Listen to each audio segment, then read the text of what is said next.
Hola, buenos días, ¿cómo están ustedes? Bienvenidos a mi canal de YouTube que se ha dado en denominar Adquiriendo Saber Social. Yo muy contenta de estar con ustedes y muy agradecida a YouTube por continuarme permitiendo estar en el aire. El tema de hoy es una continuación del video anterior, que era la conducta desviada y el control social. Entonces vamos a hablar de dos teorías, una sociológica y otra biológica, respecto, es decir, lo que se ha escrito respecto de la conducta desviada. Y podríamos recordar, como se dijo en el video anterior, que se denomina conducta desviada a toda aquella conducta que no se ajusta a las reglas, a las pautas culturales, a las normas que la sociedad tiene. O sea, la conducta diferente, la conducta contraria, que no siempre constituye un delito, pero sí se llama desviada a todo tipo de conducta que no se ajuste a las reglas. Bueno, en primer lugar, entonces, vamos a hablar de un sociólogo muy conocido que se denomina Emilio Durkheim. Entonces, les voy a contar brevemente que este sociólogo es un sociólogo francés que nació en 1858 y falleció en 1917, cuyas obras más conocidas serían La división del trabajo social, publicada en 1895, Los métodos de la sociología, publicada en 1893, El suicidio, publicada en 1897. Capaz que podemos hacer un video hablando de esta obra, porque es muy interesante todo lo que dice. En otro momento, ¿verdad? Otro libro escrito por el autor Emilio Durkheim es Las formas elementales de la vida religiosa, publicado en 1915, y otra obra, Sociología y Filosofía, publicado en 1924. O sea, esta obra tiene una publicación póstuma, evidentemente. Este sociólogo francés es uno de los autores considerados clásicos dentro de la sociología, porque corresponde a un tiempo en el cual la sociología tuvo como un gran florecimiento en cuanto a la cantidad de científicos que decidieron en ese momento ponerse a estudiar de manera mucho más profunda la sociedad y se pusieron a observar, por ejemplo, junto con Carlos Marx y junto con Max Weber, se pusieron a observar los cambios que la sociedad había sufrido después de la revolución industrial. Pero cada uno tiene una mirada distinta, porque en la sociología es así. Cada sociólogo tiene sus elementos de interpretación y su teoría, o sea, no es como en la física o en la química o en la biología, en las ciencias naturales, donde coinciden las conclusiones que sacan los científicos acerca de su objeto de estudio. En este caso, hay diferencias.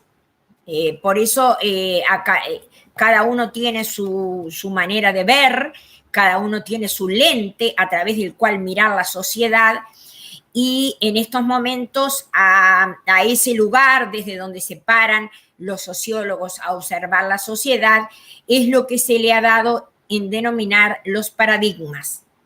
Un paradigma viene a ser entonces un mapa social a partir del cual, considerando como importantes determinados elementos que son distintos para cada autor, se interpreta la realidad social.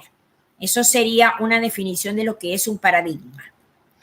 Bien, vamos a continuar entonces con la conducta desviada.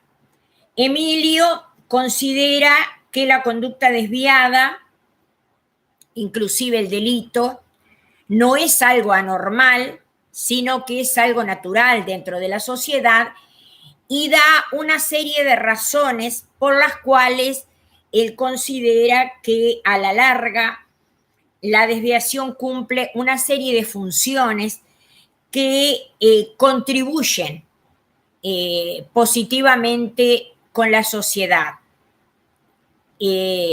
Ahora vamos a ver justamente cuáles son esas razones que el sociólogo Emilio Durkheim nos ha estado dando. La primera, él dice que la desviación, es decir, que haya una persona o varias personas cuya conducta no se ajuste a las reglas, contribuyen a consolidar los valores y las normas culturales.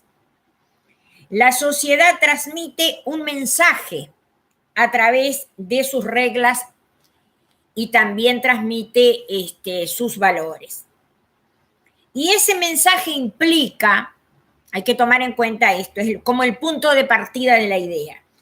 La sociedad transmite un mensaje a través de sus reglas y de los valores que practica, que ayer dijimos que por un tema cultural son diferentes en distintos países, no son las mismas en todo el planeta.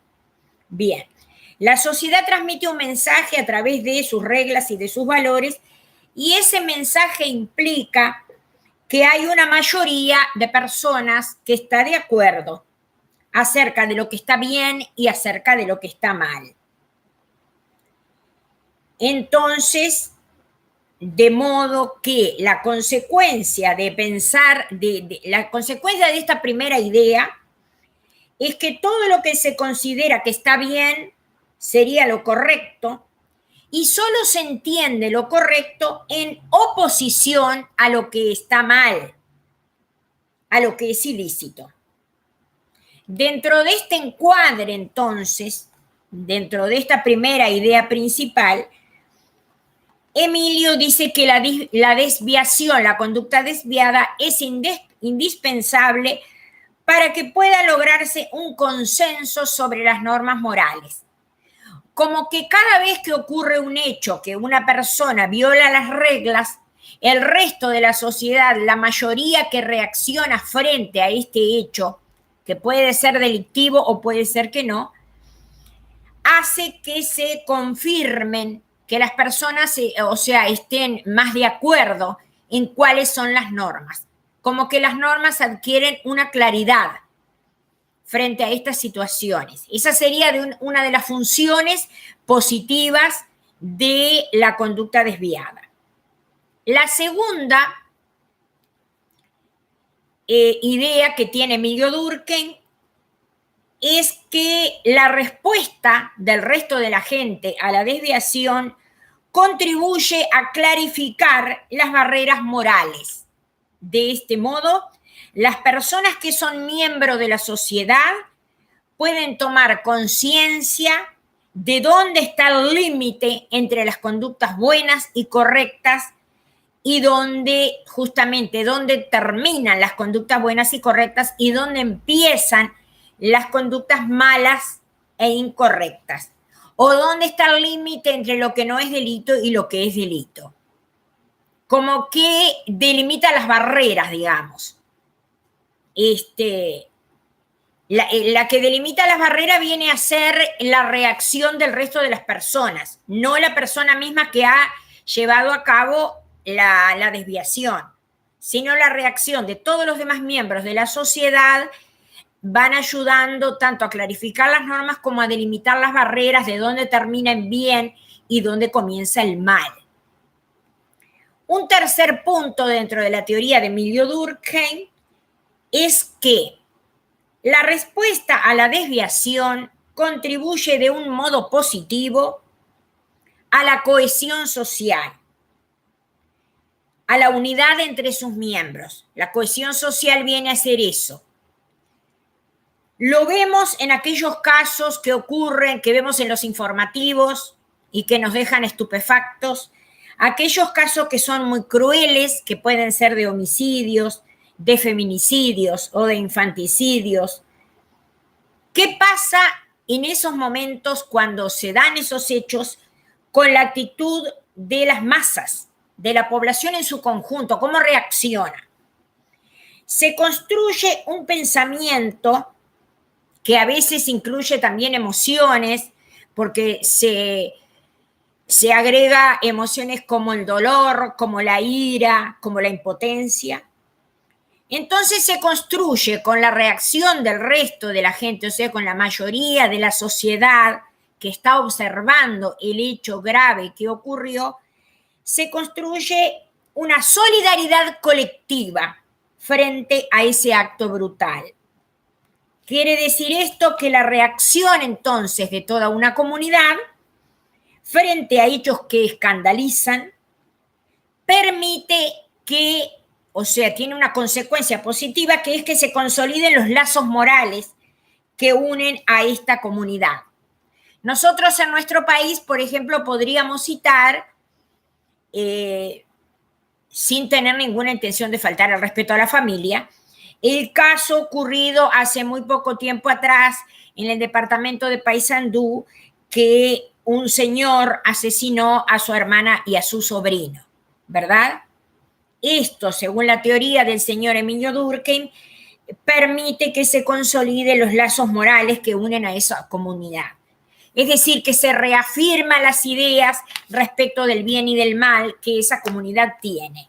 Se reafirma cada vez que ocurre alguno de estos hechos. El cuarto punto dentro de la teoría de Emilio Durkheim es que la desviación fomenta el cambio social. Según este autor, este sociólogo, los actos que transgreden las normas sociales nos invitan a reflexionar sobre la eficacia de las reglas existentes en ese momento, si son las más convenientes para resolver cada caso, también si se adaptan a los tiempos que corren o si son obsoletas. Es decir, hay normas que fueron dictadas en un momento y para ese momento y de la forma que en ese momento la sociedad funcionaba, la norma era eficaz y ayudaba a solucionar el conflicto, pero pasando el tiempo, como la sociedad tiene la característica de que todo el tiempo está cambiando, inclusive están cambiando la mentalidad de las personas, que es un cambio social más y que es muy importante en la evolución de todas las comunidades humanas. Entonces él dice que los actos estos de desviación nos lleva a repensar, es decir, hacer un análisis crítico sobre las normas que se van a aplicarle a esta situación, a repensar si son las más adecuadas, si están atrasadas, si hay que hacerle un cambio, si tienen que ser más severas, por ejemplo, en el caso de los castigos o de las penas, si se tratara de un delito, pensar si las normas tienen que ser más severas o si tienen que ser más flexibles, o si es en otra parte del funcionamiento del sistema social donde nos estamos equivocando, como que nos hacen replantearnos una serie de cosas, nos hacen ponernos reflexivos. Respecto de las conductas humanas, por ejemplo, en las distintas situaciones de la vida. Lo que hace 50 años atrás constituía, por ejemplo, una conducta desviada, puede ser que hoy día ya no lo sea. Por ejemplo, en nuestro país, hace 50 años atrás, existía una mentalidad que discriminaba y le faltaba el respeto a las personas que eran homosexuales. Y hubo, gracias a Dios, un cambio de mentalidad sumamente importante. Ese cambio de mentalidad llegó inclusive al Parlamento y se dictó la ley del matrimonio igualitario, cosa que es un gran progreso en la evolución.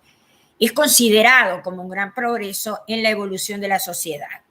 Existen otros países, en cambio, que aún continúan estando en la otra etapa anterior de negar la homosexualidad, de rechazarla, de discriminar a las personas, como es el caso de Rusia y de otros países en aquel lado del mundo, donde a veces hasta se cometen homicidios debido a que no soportan que una persona sea homosexual.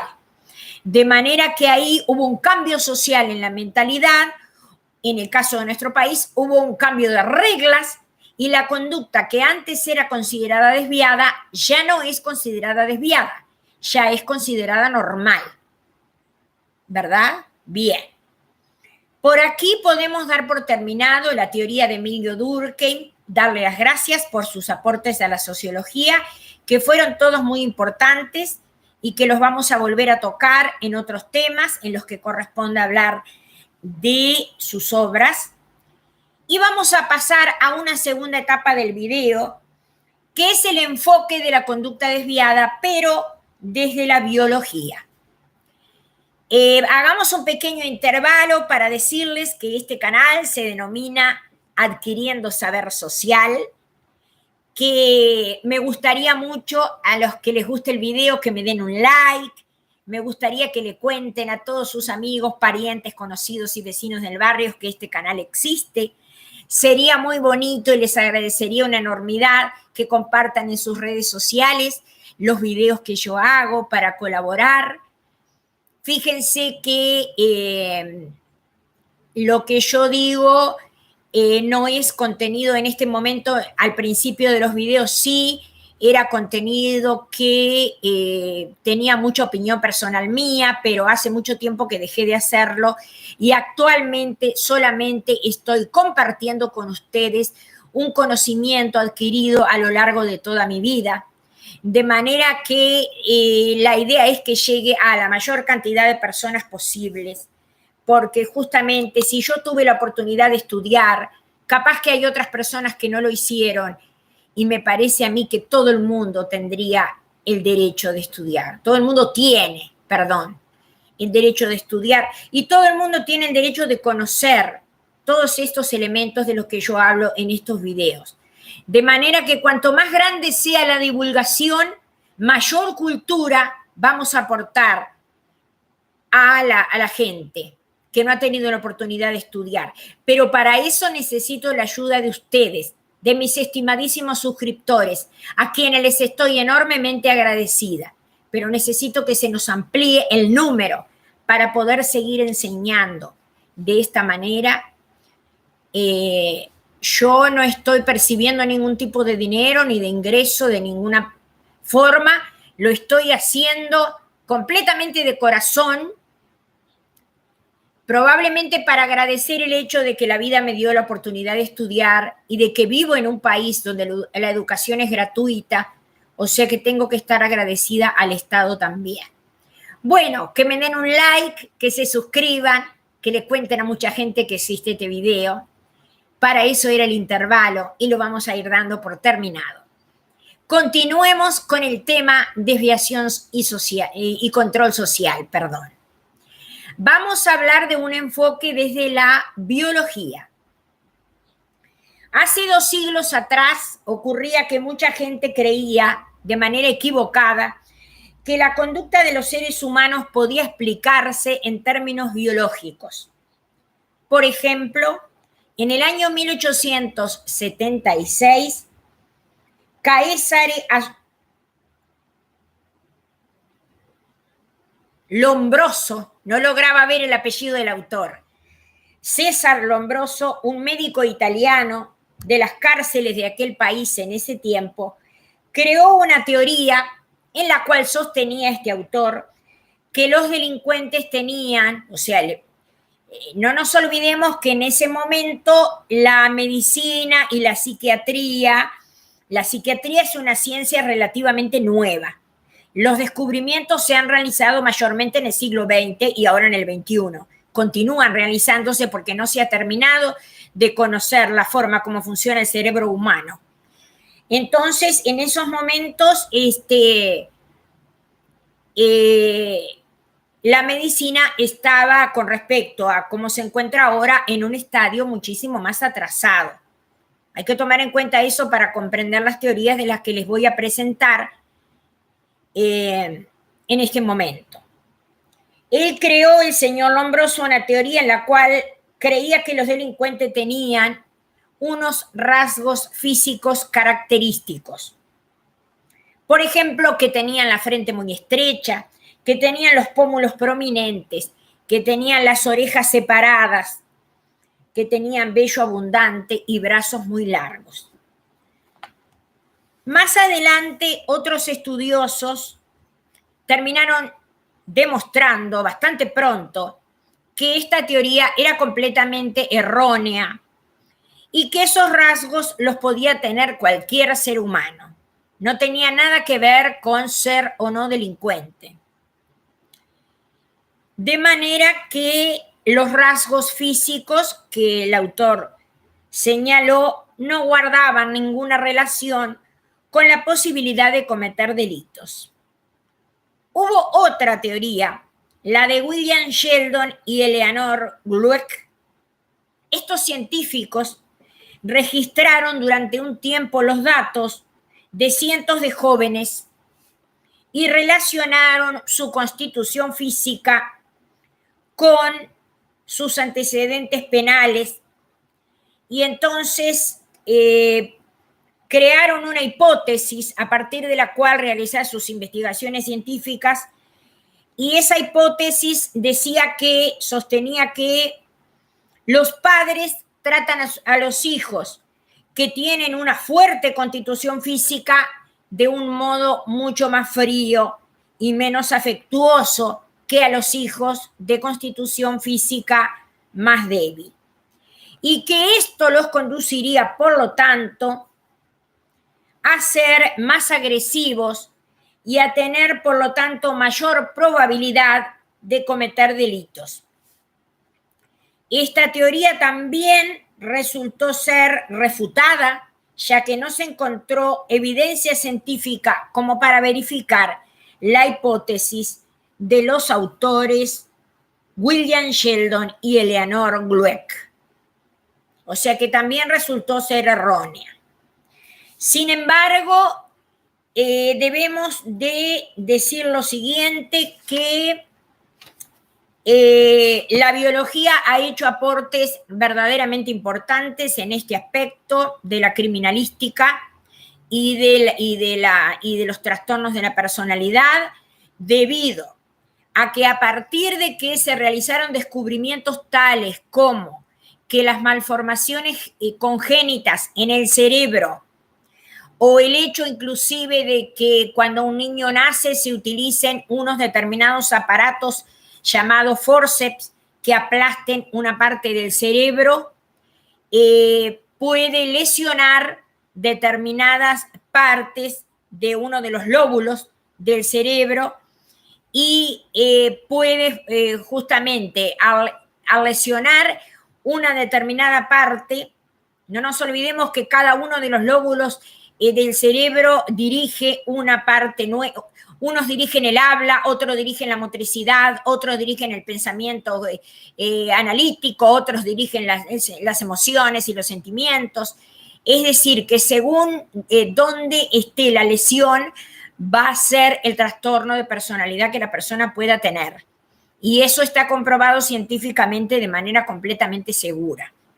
Hay personas que nacen entonces con determinadas atrofias y en el cerebro, y es un órgano sumamente importante, de manera que si no se produce la sinapsis correcta, si no se produce la unión entre las células nerviosas que constituyen el cerebro, si no se comunican entre sí de forma correcta, como cuando nos avisan, por ejemplo, de que sentimos dolor, que sentimos calor o que sentimos frío, eso se produce por la sinapsis, por la unión de las neuronas, que son las que nos hacen dar cuenta de lo que nos está pasando y reaccionamos frente a ello. Bueno, entonces, si esas conexiones entre las neuronas no se dan de modo correcto, eso puede hacer que la persona entonces tenga comportamientos distintos, inclusive comportamientos desviados. O sea, una persona puede tener una conducta desviada porque sufra algún tipo de psicosis crónica. O sea que la biología y la medicina han dado un aporte importantísimo a la ciencia criminalística. Por ejemplo, una persona que es esquizofrénica y asesina a otra, en el momento en el que, si está padeciendo un ataque de esquizofrenia, no tiene la conciencia de que está matando, de que lo que está haciendo es una conducta incorrecta. Mucho menos va a tener la conciencia de que está violando una regla. Así que hay muchas conductas desviadas que son completamente involuntarias. Y ahí es donde aparece el aporte de la biología para explicarnos por qué motivo la persona se comportó de determinada manera. También existe otro caso en el cual el aporte de la biología ha sido valiosísimo, igual que en el primero, y que es cuando las personas tienen accidentes, especialmente de tránsito, o un accidente de trabajo que les causa algún tipo de lesión en el cerebro, y las personas pueden sufrir debido a eso grandes grandes o pequeños, pero trastornos de personalidad, trastornos en el modo de comportarse las personas.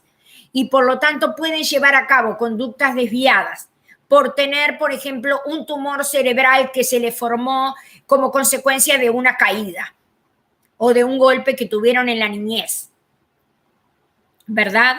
De manera que la parte biológica no puede ser de ningún modo descartada, porque hay gente actualmente que se está sometiendo a cirugías y que después de que le han hecho la cirugía, por ejemplo, casos de personas que eran agresivas, casos de personas que insultaban, golpeaban y maltrataban a sus familiares, luego que se descubrió que tenían un tumor en determinado lugar del cerebro, si ese tumor es operable y a través de una cirugía médica en una institución hospitalaria, en un sanatorio, en una institución médica, le quitan el tumor, la persona puede cambiar por completo su personalidad y volverse una persona completamente tranquila y pacífica.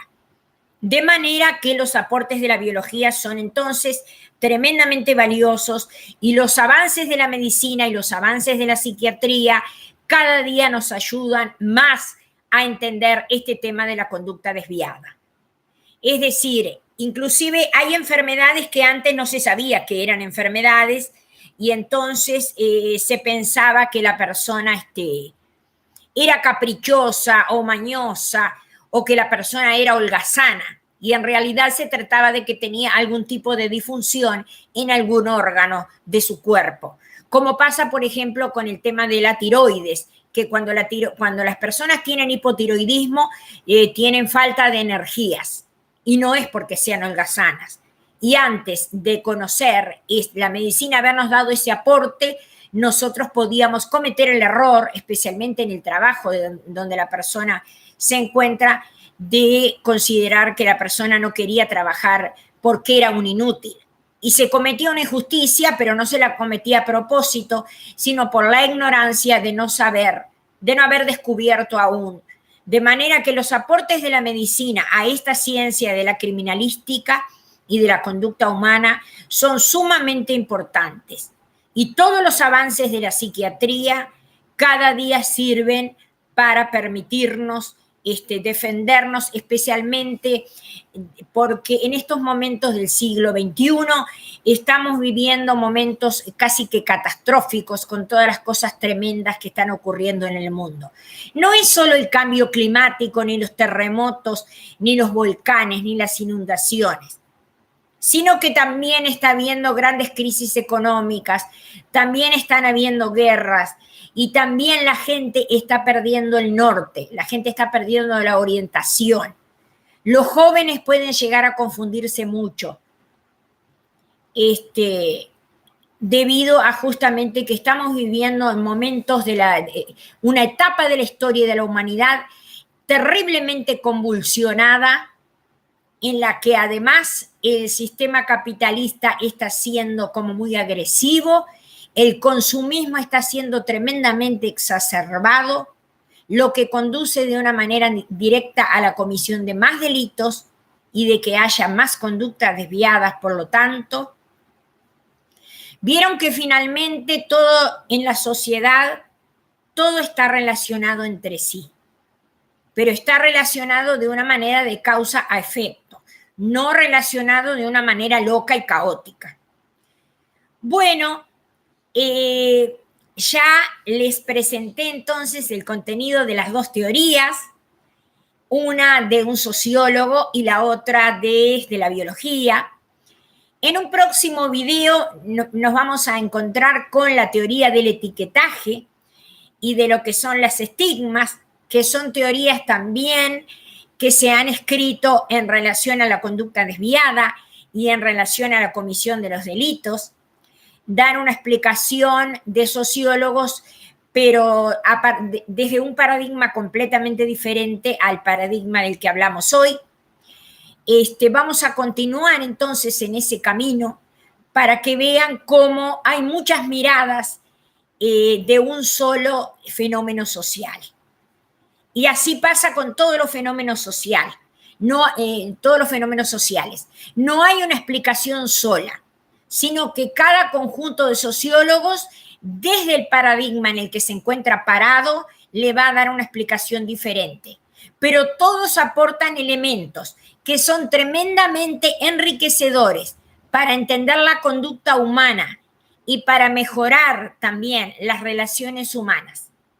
Inclusive, a la larga, podríamos decir que la sociología es la ciencia que en estos momentos está arrojando mayor cantidad de luz sobre todos los conflictos humanos que suceden en el planeta.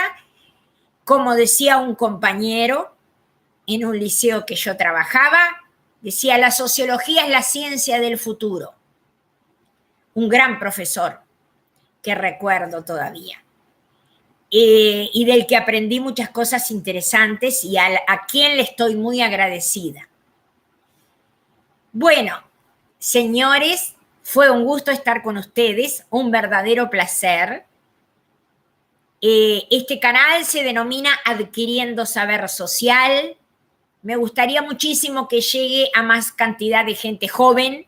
No nos olvidemos, ya lo he dicho, pero bueno, que hubo mucha gente joven que tiene 20, 21, 22, 23, 24, 25, que realizó bachilleratos en los cuales esta asignatura no existía, porque esta asignatura existe solamente en los bachilleratos de opción humanística. De manera que les puede enriquecer mucho la cultura que tengan, aunque estudien otra orientación. Así que, por favor, ayúdenme a divulgar esto. ¿Qué es cultura que yo estoy, digamos, que obsequiando con todo placer y con toda alegría a la mayor cantidad de gente posible que llegue? Y a su vez, para poder conservar el canal abierto.